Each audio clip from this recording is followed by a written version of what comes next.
笑吗？好笑的话，留你条命。 I'll tell you what's not a joke though. It's this film. This movie has the fingerprints of the Hong Kong late 90s, early noughties action thriller, with the hallmarks of a movie that will be studied and dissected by future crime movie directors.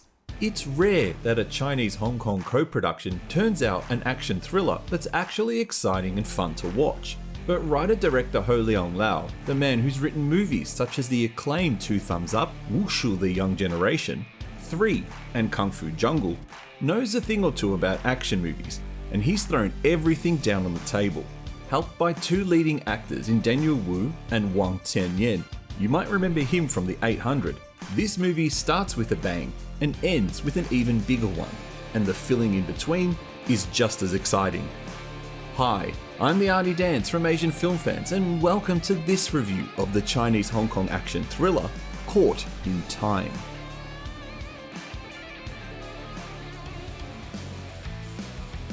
Set in the early 90s in China, whereas the movie claims gun-related violence was rather rampant, a deadly group of thieves have been targeting banks, jewelry shops, and high-end luxury stores, netting themselves millions in RMB. Enter Captain Zhang Jun, his first day as captain in a new criminal investigation bureau, and he is caught up in the gang's latest heist, a friendship store robbery where they are targeting cash and expensive liquor. He ends up becoming a hostage, and as Eagle dumps his body on the road, he takes a souvenir, a bite out of his ear. This ends up becoming the only identifiable mark by which Zhang Cheng will be able to identify Eagle. Eagle and his gang don't give up, continuing to commit large-scale robberies with the captain and his team hot on their heels. Until one day, a robbery goes wrong, and one of their team members gets killed. The gang then branches out, taking their spree all over China. But the advent of CCTV technology allows the captain to close in on the gang, and when they plan and execute one final violent heist of bank collection money, it all starts to fall apart for Eagle. But he still has a few aces up his sleeve, and he plays them all before his luck runs out. This movie is based very loosely on the real life and crimes of Zhang Jun, a notorious thief and serial killer who was responsible for the deaths of 23 people and stole approximately 5.36 million RMB from 7 different incidents over the space of 7 years, who was later executed in May of 2001.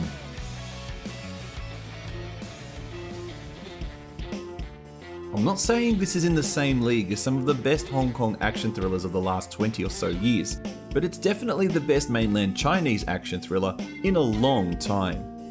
Gone are the days where Chinese action movies equal kung fu or wuxia movies, or even overtly patriotic armed forces movies, because this is a pure action thriller crafted with a lot of attention to details. There is some excellent camera work and editing that truly immerses you in the film world that's been created. Split-screen vision that then turns into clever film wipes, or the use of black and white with a splash of colour are just some of the techniques used, with the CCTV motif consisting of bleeding colours and poor VHS tracking used towards the end to signify key pieces of information to the audience. And of course, there's the running tagline from Eagle, "Tell me a joke," that's used constantly throughout the film, with great effect to add some humanity into what is a very dark character. The action scenes are bombastic, loud, with plenty of gunfire and explosions. There's people everywhere adding to the realism of the scenes. And then there's the final scene in the bathhouse that makes the whole movie worthwhile. While it's not the massive ending that you would have hoped for, it suits the tone of the film, and after all those explosions, car chases and gunfire, a good old-fashioned fist fight seems like a great way to end the film.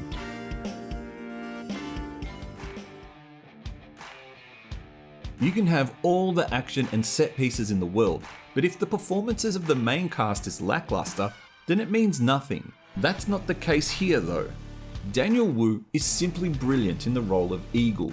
He is cool under pressure, most of the time, and ruthless when he needs to be.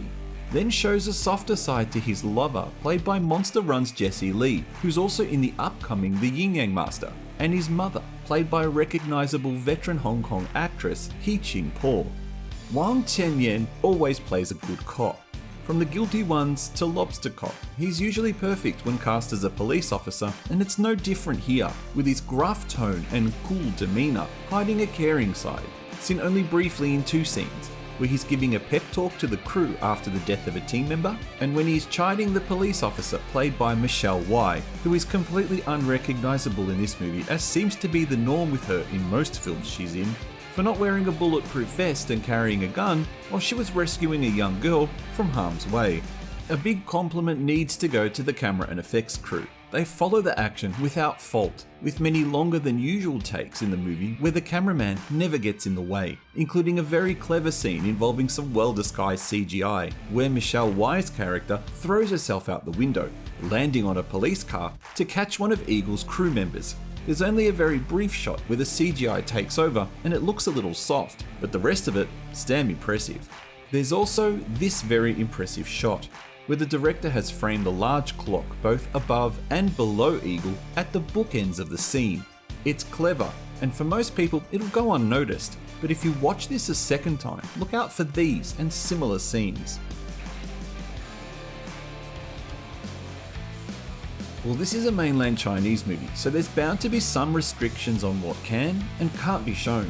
In this film, it all revolves around the role of the police officers. They're all very righteous, they do nothing wrong. For example, they never shoot their guns into a crowded scene that's not 100% bad guys. But perhaps the most grating thing for me, and something that could have easily been edited out with no difference to the quality of the film, are the 2 scenes, one at the start and one at the end, where Captain Zhang and one of his detectives are ripping advertising papers off a propaganda poster. These posters are very pervasive in China, and other than satisfying the Chinese Film Administration Censorship Board, I'm not sure what role they needed to play in this film. Thankfully, the filmmakers resisted the temptation to make Evil a purely villainous character, because that wouldn't have suited the film at all. Yeah, he does bad things, but he still cares about his mother. There's also a strange plot hole that occurs towards the end of the film, where all of a sudden Captain Zhang has been able to narrow down on Eagle's whereabouts with the help of a series of pages. This bit's quickly skipped over, but did cause me some initial confusion in the cinema when I watched it.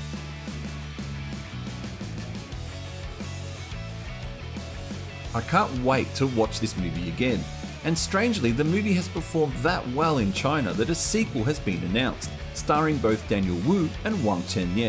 I'm not exactly sure how that's going to work out, but I'm excited to find out. And if you're watching this just before the release of Part 2, then I really hope it's everything this movie is, and more. My decision on if you should watch this, I think it's pretty obvious.